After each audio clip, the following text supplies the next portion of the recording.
It was a cold, rainy day, one that had followed several other days just like it. On Tuesday, September 16, 1997, the Weather Service reported a full inch of rain had fallen during a 24-hour period. The accident occurred at approximately 3 o'clock in the afternoon. Jerry Cade and his crewmates began topping the fifth pole, their last job of the day. Jerry and a crewmate were working up in the bucket truck. The top of the pole was tied off with a line and secured to a tree nearby. A third ground crew member put tension on the line to pull the top of the pole away from the crew in the bucket truck toward the tree. Jerry was operating the chainsaw and he made the cut. There is some uncertainty about how the accident happened. The pole falling wrong may have been due to the weight of the insulators or the cut used, causing the pole to twist toward the boom. The 20-foot piece of pole fell toward the bucket, breaking the boom and throwing Jerry, who was not tied in, out of the bucket. He fell 20 feet to the deck of the truck below. His partner managed to stay in the bucket without getting hurt, but Jerry did not survive the fall. Due to massive head injuries, Jerry was gone before medical personnel arrived. Unfortunately, there are no official safety codes when it comes to pole topping. After looking into the cause of Jerry's death, Aztec Electric and the Department of Labor and Industries felt it was important to make this video to demonstrate safe pole topping methods and show it to everyone from the experienced veteran to the first day employee on the job. I'd like to run through the safety checklist every employee on a pole topping job site should know. Before a crew ever starts a pole topping job, it's important to complete the following checklist. The purpose of forming an initial safety plan is to review each job site for ground and weather conditions, locate any potential hazards, locate all electrical lines and sources in the immediate area, establish safe truck positioning, inform all employees of job site conditions, the types of pole cuts and how they are used, and answer any questions employees have regarding safety policies and procedures. This information is gathered and discussed at the first tailgate safety meeting. It's important to always review and double-check the clearance requirements anytime a crew is working on or near energized lines. Contact the owner or serving utility of the line to obtain clearance necessary to perform the job. Document the time and person giving your crew clearance after it has been obtained, and make sure all grounds and shorts are applied. Every job is different. The foreman and crew must conduct a meeting to review the work to be done at the start of the day's work and anytime working conditions change during the day. The tailgate team meeting should include review of the job site specific safety manual, safe working conditions as outlined in the Washington Administrative Code, determine what safety equipment will be used, decide which lines will be guarded with what types of barriers, discuss type of cut to be used, a wedge cut is the safest, decide on the safest procedures for removal of the pole tops, and discuss job site emergency procedures. Just as important as job pre-planning is having the right type of equipment on a pole topping site and knowing how to use it. General personal protection equipment must be worn at all times. The following is designed for your own personal protection as well as the protection of your fellow workers. Hard hats to protect you from overhead hazards, safety glasses to protect your eyes from flying debris, gloves to protect your hands from cuts and other hazards, earplugs or muffs to protect your ears from loud sound levels, full body harness, designed to distribute the force of a fall over your full body. Lanyard attaches a full body harness to an anchorage point in case of a fall. Flexible ballistic nylon pads or shaps to protect your legs when necessary. Lineman's rubber gloves, test certified with keepers.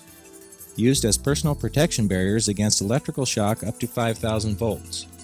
Rubber blankets, test certified, heavy rubber blankets to protect you against accidental contact and electrical shock when working on or near an electrical line. Spiral line sleeves, fiberglass cylinder-shaped barriers placed over and around energized or potentially energized lines. Grounding equipment, backup conducting connection equipment used in place of the earth.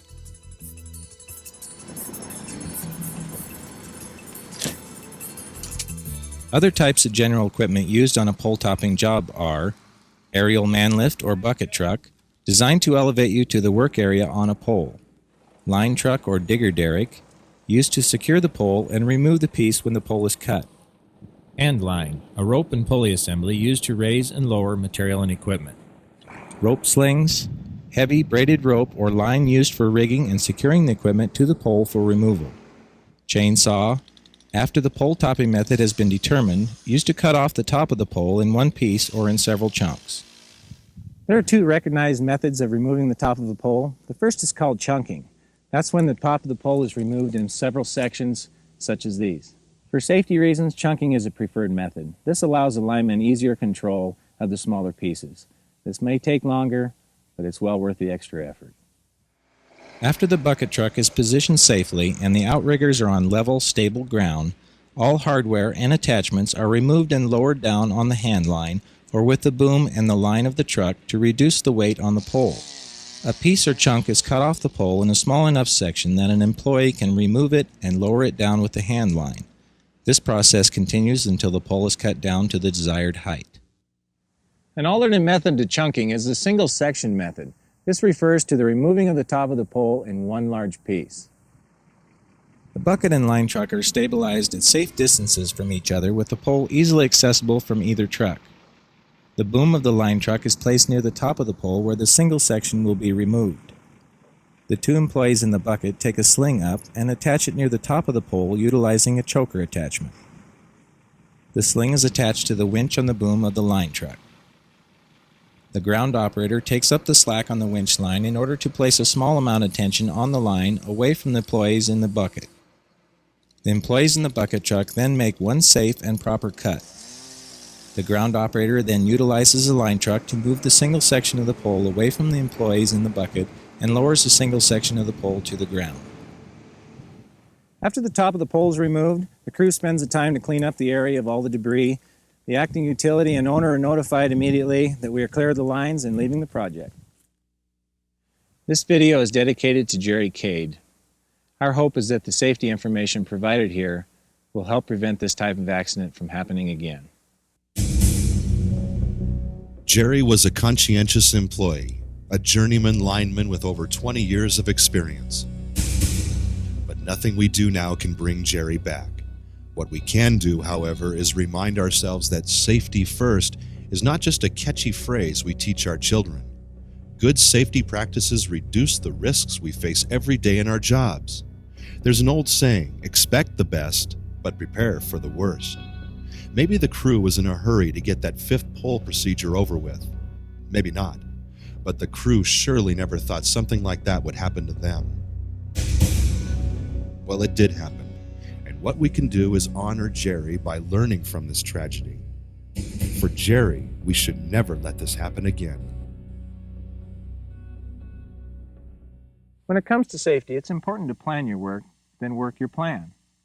Attempting to shortcut a job may get the job done faster, but is it worth the risk to yourself or your crewmates?